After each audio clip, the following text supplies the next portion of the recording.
রাগের মাথায় আপনি সন্তানকে বললেন তুই মর, ফেরেশতারা বলল আমিন।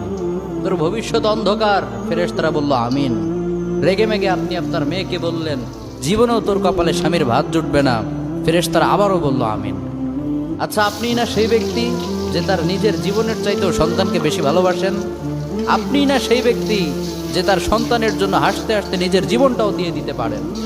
আপনি না সেই ব্যক্তি যে আল্লাহর কাছে নিজের চাইতেও সন্তানের জন্য বেশি দোয়া করে? তাহলে কি করে নিজের হাতে নিজের সন্তানের এত বড় ক্ষতি করতে পারলেন? Doesn't make any sense. Common sense বলতে কিচ্ছু নাই আপনাদের?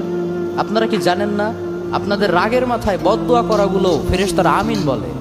দাওয়াতুল ওয়ালিদ আলা ওয়ালাদিহি, বাবা মা তার সন্তানের জন্য যেই দোয়া করে সেটা ভালো হোক কিংবা বদদোয়া হোক, আল্লাহ সেটাই কবুল করে নেয়। এজন্য খবরদার, নেভার কার্স ইউর চিলড্রেন। রাগের মাথায় কখনো সন্তানকে অভিশাপ করবেন না। খুব বেশি রাগ উঠে গেলে তার জন্য উল্টা